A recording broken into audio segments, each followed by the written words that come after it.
All right, ladies and gentlemen, welcome back to another Patreon exclusive podcast.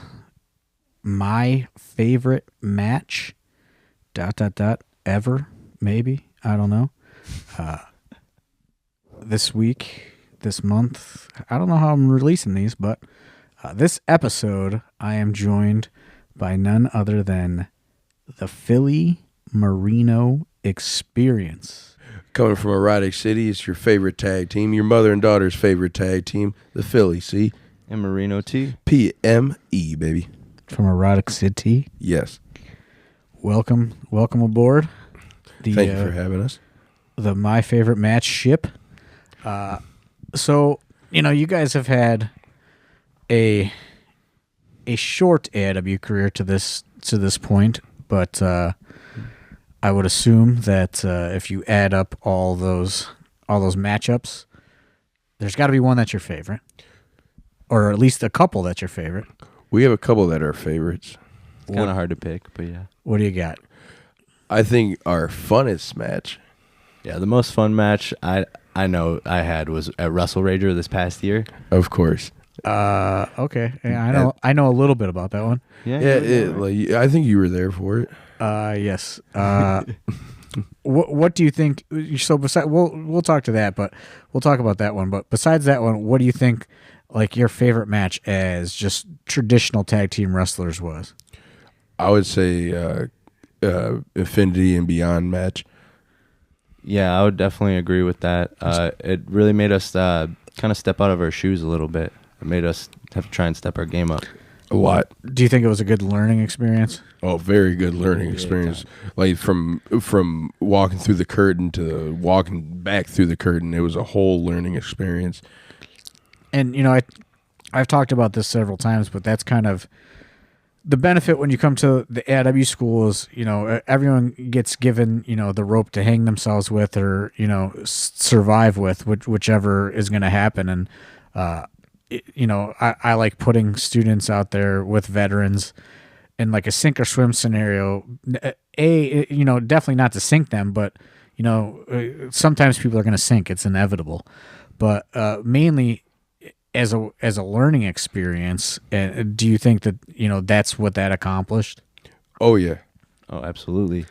And, like I know I've said it before, but, Colin Delaney actually texted me and said, I want PME. And he actually tried to get it booked at a few places in New York, I believe, and it didn't work out. Yeah, he asked for a couple of times to go up to New York, but we were booked somewhere else on those days. It just never worked out. Yeah, he had been trying to wrestle you guys for quite some time, which is pretty crazy once you boil it. Yeah, it is definitely an honor that he picks us. But we'll get back to your favorite match, which you say is the Wrestle Rager match. So let's get into it and break it all down. How do you remember this all coming together, and the lead up and the stakes of the whole thing coming together? The lead up is Duke money. Duke money. We had a big problem with Duke money. Yeah, Duke never wanted to give us any of that money. Yes, and then we got screwed over by Manser and Jock Sampson at the Biggins Memorial Cup Tag Team Tournament. Got screwed over there by them, and then they screwed over Weird World. And after our little debacle of me getting destroyed with a guitar by Worldwide, which I wasn't. That was the show I was in the hospital at, so I was not there for that to witness. I'm glad you did. Water under the bridge, right? It is water under the bridge now, but he at the time we weren't seeing eye to eye, but we had bigger foes to take care of. Do you think though that experience at the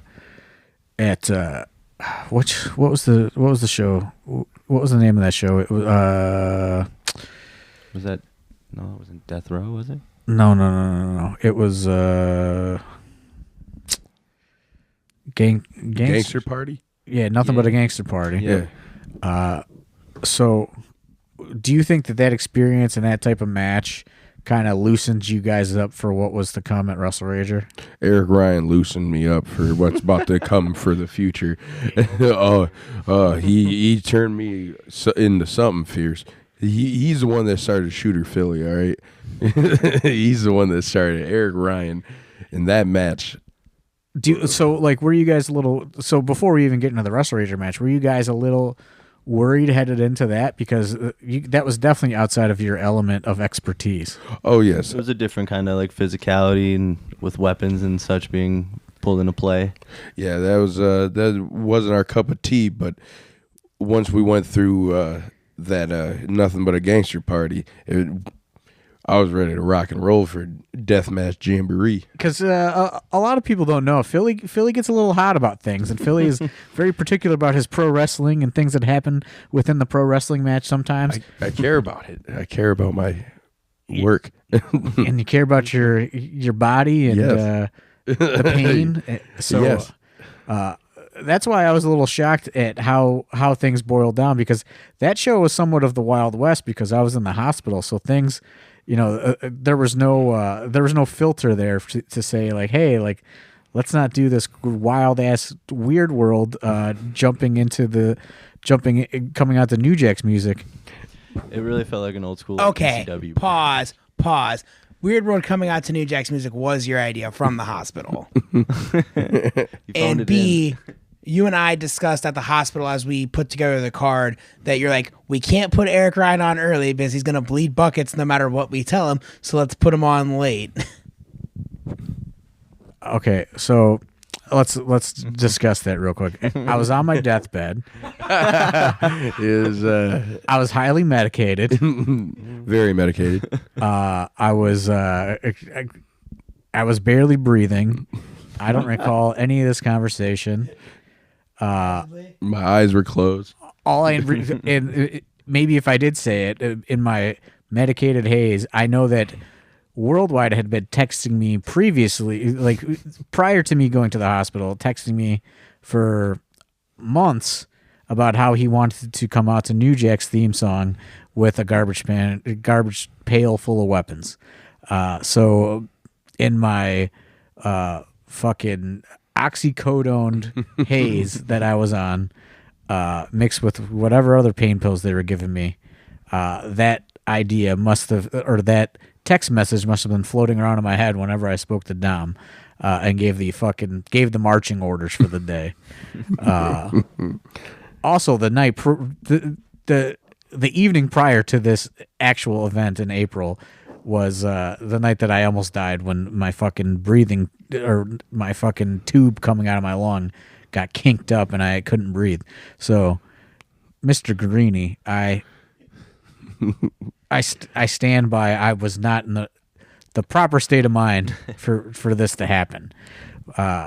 With that said, you guys experienced this fucking thing with Eric Ryan and everybody else. Oh yeah, that was a whole thing. Now we're coming up on Russell Rager.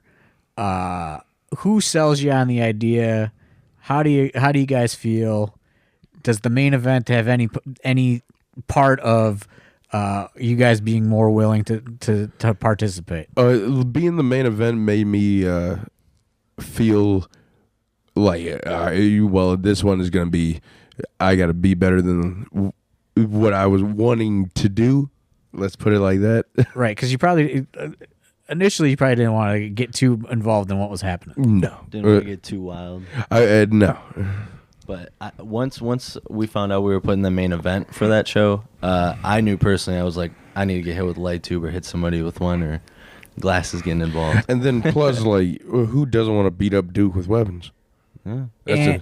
And do you think like the environment of it all kind of fucking raised the stakes a little bit in your heads? Oh yeah, the Mad Dog being bought over the counter was the one thing that made me feel like I was home. I was like, it's time to get wild in this bad boy. And I know I've said the story before, but I legitimately did not decide to participate until about 12 hours before or something like that. The night, I think you sent us a picture of like your boots and your bag yeah, and stuff you like said that. you're like on. you're like getting ready, You sent us pictures of your. I packed a gear bag. And I sent a picture. ready to You're go. like you're getting ready. I made a group chat like we were all a real team. It was you guys, Weird Body, and Worldwide, and I sent a picture of a gear bag with all my gear packed in my boots, and I said, I don't know what I said. I just I'm ready, and we knew right then and there we had it was on. Duke had his run for the money, man. I know I said something like fucking packing for tomorrow or something. I'll have to go back and look at it, but I don't know what it was. It just. I know I said it on the podcast recapping this episode, like this show, but I legit like on a fucking Friday night was fucking walking around Target, gonna look at some nice button down shirts to buy, like some nice fucking casual going out bar Casual shirts Friday. and casual Friday to slide right into the fucking happy hour bar stool shirts. Yes, sir. And every Target's got a Starbucks. I got myself a venti mocha. Like every basic white bitch, and I started drinking that caffeine, and I'm walking around, and these ideas just start floating around in my head. You saw opportunity coming. You saw the chance to get your hands on the Duke. And there was a lot. Like it was like, I said it before, but I was like, you know what, like. I've been being such a pussy, and I still am kind of a pussy sometimes based on like the sickness or whatever, but I was like, you know what, like I'm just going to go. I'm just going to fucking go for it. Like how bad could it be? Like why not? Let's rock and roll, man. I was just, it just if I would have fucking just went about my regular day or whatever, wouldn't I drink that coffee at 9 p.m.? Yeah, but didn't go to that Starbucks and get that shirt. Yeah, if I didn't do that coffee at 9 p.m., it might not have happened, but I think that's what did it. That's what walking around Target and making you see that feel that walking around Target makes me feel that way too. And I was, I was pretty confident, but I was pretty nervous going into it because the thing that made it harder for me is I was really trying to give off the presentation I wasn't in the match. So I specifically stayed out in the crowd or up on the fucking balcony for the entire first half of the show without discussing anything with anybody. So then it's like at intermission, I got to go back, I got to get ready, and I got to figure out this whole match in like an hour. And it's chaos because Parker Pierce, who was actually booked in the match, is just out in the crowd as well, but he's just drinking. Just getting Yeah, trashed. he was getting lit. So he's getting literally fucked up. We got him. We got Twan, who is totally out of his element. Oh yeah. You guys are kind of out of your element. Yep. Mance Warner lives for that element. And Jock Sampson is just kind of like an easygoing guy. And then the Duke is also super like not so into the element of it all. I just feel I have everybody in the match. Just like everybody in the match was like, I don't want to get hit with everything. I don't want to get hit. I don't want to get hurt. I don't want to do this. And then what, like Weird Body, I don't know what was going on with him. Like I was such like an old man wrestling veteran. Like I couldn't even get my boot lace to lace. I had to have poor fucking Weird Body help me lace my boots as I was getting ready because I was like so fucking like rattled and all over the place. Trying to get everything together. And fucking Worldwide was all fucking rattled about something that day. I can't remember. Oh man, Maybe it was like the weather and the rain and oh, you thought it was gonna rain. I told him it was like if it rained, we were coming out the Raining Blood by Slayer. I was like that, and then we just play that the whole time the match starts, and it's just wild from there on out. I think it would be perfect. And like I'm trying to remember, we're trying to figure this whole fucking thing out. And like we're just sitting in a driveway, you know what I mean? Sitting in the driveway, looking at Eddie Kingston smoke a cigarette in the back of a pickup truck, and I don't even know whose big pickup truck that was. Yelling at the people on the roof. Sabu's all mad. The PCO's just hanging out.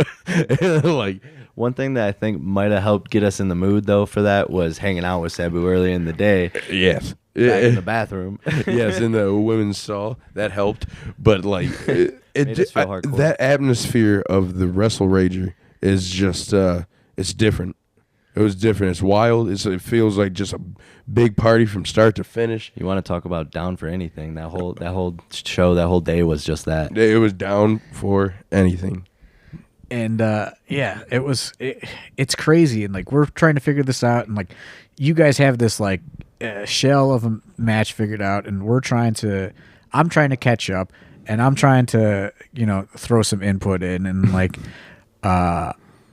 it's so nerve wracking. Everyone's like Panicking. Big Twan is just like looking at the weapons like he's like going through. He's like, I ain't taking that.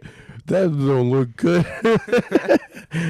And yeah, it was pretty chaotic. And I remember you guys go out and you guys are running a match for a little bit before I even come out. Yeah, you came and saved me. You thought I was about to get Duke drove into the ladder, but your music hit and he stopped dead in his tracks, dropped me. And that was supposed to actually really happen, but the music guy hit it. Oh, he hit it so soon, thank God. I was supposed to get dropped in my dome, but Duke's like, well, all right, and just shoved me back over his shoulder. I was like, thank God, because that ladder was going to suck. Man, that was a pretty surreal experience for me because I was just in,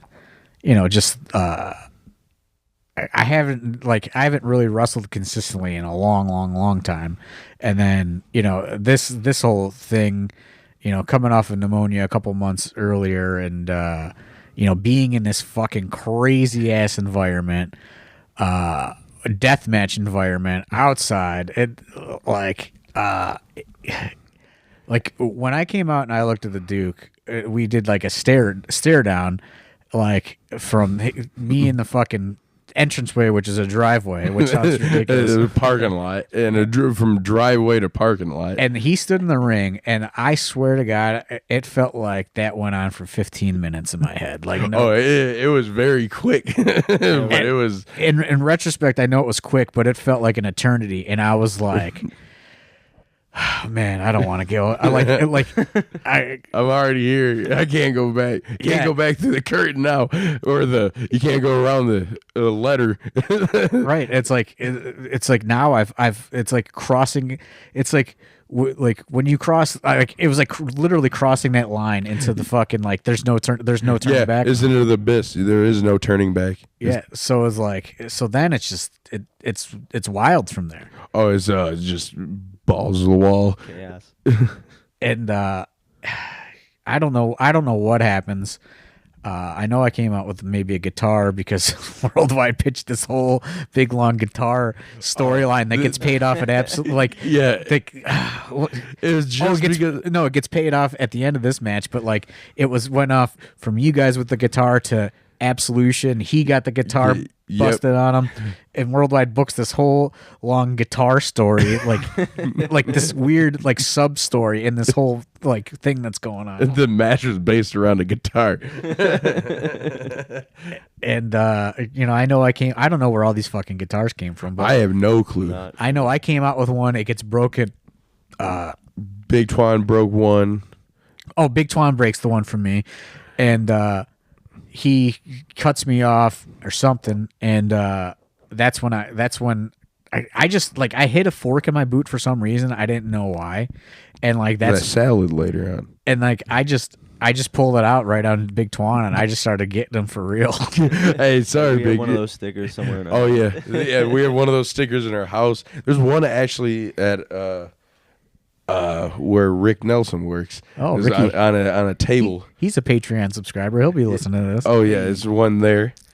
And shout out to Rick Nelson. Shout out. Yeah, I just started forking Twan, and then I don't know what happens from there. But speaking of Twan breaking things, dude almost broke me in half. Yeah, that that was a. Oh. I don't think it was my fault. But I would go to put the table in the corner, and Clemens is like, lean it up. And I lean it up, and more than what I thought it should be, Clemens. And I go and do our little deal, and then Twan comes and destroys Marino and a standing up table. Oh my god!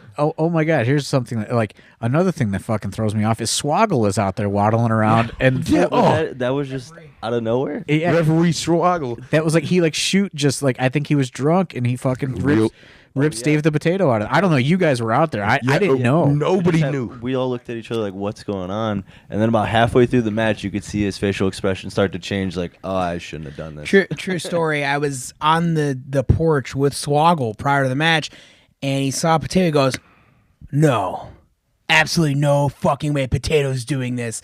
And he just runs on down there, waddles his little legs on down there, and next thing I know, he's pulling Potato out of the ring and telling him, I'm taking your shirt and I'm going to be the ref.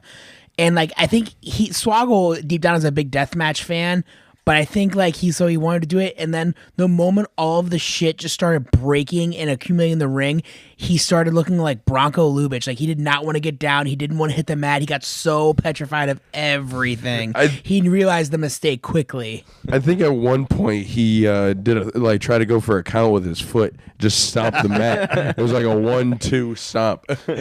Yeah, so that threw me off, and like, you know, he's fucking asking me a zillion questions when I'm out there. I don't know if he's talking to you guys, but he's like, "Oh, you're doing great, brother." Oh yeah, he's like, "Oh man," he's like, "You're really killing it out here." I was like, "I'm dying out here, Swoggle. I'm dying." What is? In retrospect, like, as far as my performance goes, like, I realized that there were so many things that I should have been doing that I wasn't doing because I was so worried about trying to actually survive and, like, you know, like, keep an eye out for things because there was so much going on, you know, like, and like at one point, like, it didn't even get caught on camera, but like Mance Warner busts so many fucking light tubes on me on the outside of the ring, and it didn't even get picked up. Nope. It was like it's such a waste. All you do, if you watch it back, all you hear is the glass breaking, and then next thing you know is this Thorns over here just bleeding. Yeah, and like fucking cameraman Gary missing a shot. Missed the shot, Gary. Yeah, like the Swoggle thing though, that threw me all off. Like, I was, you know, I'm going through all these nerves and trying to remember what's supposed to happen and how we're supposed to do it, and you know, like I really was just like relying on you guys to like carry the majority of the fucking weight, you know what I mean, and like try to get this thing, you know, from beginning to end, because there was a lot of moving pieces in this thing. There was a lot of bits and pieces to this match. I think it all made sense. Like, I hope it all made sense. I mean, I think it did flow well. Like, there were some things like, you know, like that. I'll put the blame on the Duke. I'll say that. Like, there was some stuff that was called that, like, in the heat of my trying to catch up with everybody, like, I didn't think, you know, I wasn't thinking like, oh, this is gonna like make me look fucking weak. Like, well, one spot was like I just like took a low bridge to the fucking floor, but then like there was nobody out there, so I just stood there for a while. And like, because it wasn't like, you know, like I was supposed to be out, so like I was just like Duke kept running away from me. He thought I was really mad. Like, and I thought he was dealing with hot Philly. Yeah, he ran when Marino dove onto everybody. I come off the like barricade with an axe handle and like just started yelling at Duke, and Duke got really scared and started like he starts like slapping people's beers out of the hands and like goes by the pizza and throws the pizza at me. He's like, "Get out of here! Get away from me!" like what's? I was just chasing the Duke down the whole time. Yeah, it gets a little crazy. You know, like what were the craziest things that happened or to you guys in the match, or you guys doing to people in the match? I think the craziest thing was me doing the front flip onto the pan to Duke, because the pan was facing the wrong direction, and it just like hit Duke like in the bridge of the nose. And me doing a cannonball, and all I hear is just like Duke underneath is just like, oh, just like it didn't sound good. That was my favorite spot. And but then like out of nowhere, I get hit with something. It was that water jug with bottle caps on it. Oh my god! That thing I'm just like against the ring, and all of a sudden I get hit with something, and it just felt like somebody legit raked my back with a rake, and I was just like, "What was that?" Like I don't. Who hit Parker me? was swinging for the fences with that thing. I thought Jim Tomey was in this match, man. He was a former college baseball player. Well, jeez, it was that. Yeah, Parker fucking. I did a couple things with him. He fucking killed me with a lariat to the back of the head. Oh my god, I thought he killed you. And a DVD onto some light tubes. Twan fucking man, those guys on that other team were fucking. Besides the Duke, they were pretty rough. Like Heavy hitters, yeah. Twan was a heavy hitter. Parker was a heavy hitter. Mance hit me so fucking hard. I thought my tooth fell out at one point in that match. Like we're like trading shit, like forearms or something. I don't remember what happened, but he gets me so fucking hard at one point. I grab my mouth to make sure my tooth is still there because it hurt. It hurt. And like like when you like chip your tooth and you feel those bits of teeth like in your mouth. Like I was like, holy shit, I just lost the tooth. But like it was only a fucking like a chip or whatever. But they were throwing some fucking heavy hands. You know? Yeah, they were coming in hot. And I don't even know if I touched Jock. I can't even remember, honestly. I know Mance swung a light tube pretty hard. That was probably your big favorite part of that. Yeah, that was probably my favorite moment. I truly wasn't expecting it, and then Mance just looked at me right before the match, was like, "So you want to take a light tube?" Sure, man, whatever. But the only thing that was kind of scary was I lowered my head a little bit too much, so like glass cut right behind both my ears. And a couple people, like Lexi and other people in the back, thought like my neck was cut open. Yeah, that's the one thing that gets a little tense in those situations. But because it's like as much as it's controlled chaos, like it's not controlled at all. It's not. It's controlled to a sense. Yeah, but when that adrenaline's pumping and like some of the stuff, you just keep going. And that's the thing. It's like everyone is like, why don't you do death matches all the time? It's like if you did that all the time, like nobody would care really. And like there's such a huge danger factor to it all. You know? Yeah. What I mean? Yeah. Kudos to those who can do it. Yeah. If you can do it, my hat's off to you guys. But that's not my forte. I think it's good to do every now and then. But yeah, if it calls for it, if we're as upset at somebody like we were Duke, Monday. Yeah, if we were pissed off like we were with Duke, yeah. But like the only thing I remember is like another thing. Well, not the only thing, but we go through this big like boom, boom, boom finishers on the Duke, but like. By that time, when everyone's coming up with this match, nobody takes into consideration all the glass that is all over the ring. It was so much glass. Like I was like, I really don't want to do this. So it's like when we hit the finish, like we hit the Sunset Dreams, and like I think Duke just like I felt bad for Duke for a sec. Yeah, because it's like there was no way you weren't getting cut. Like even like when I hit the double stomp on him, like I come down on a bunch of fucking shards of glass. Like everything is, everything was covered in glass. The whole ring was just glass. That's what it felt like. It just felt like the whole ring was just glass. And like just broken glass. Broken glass. Even worse. It makes it worse. Broken glass. Shards of glass. But I remember, everyone's like excited, like everyone's just glad it's over with, and everyone just wants to go to the back like immediately. And I'm like, no, guys, come on, yeah. We got to get this pose in real quick. I forgot about the pose. I had 3 tacks in my foot. Yeah, I mean, I was ready to go. Yeah, I think like everyone's mindset was, okay, it's over, let's go. Yeah, and like that was it. Bell rang. Please, let's because we knew we had paramedics. That's Yeah. the first, and that's really the first AIW deathmatch situation where we had paramedics. But it's like, Thank you. okay, okay, we got paramedics. So I think everyone was like, okay, now let's go to the back and assess the damage. Oh yeah, everybody. It was just I just look around. Everybody's like picking everything off one another. But I was like, come on, like let's get this pose in. We gotta get because I was like ready to just leave, and then you grabbed me, and I was like, wait. Yeah, I think you guys were like down on the floor, and I'm like, no, come on, like let's get, oh yeah, pose time. let's get this pose in, and then people start shooting fireworks off.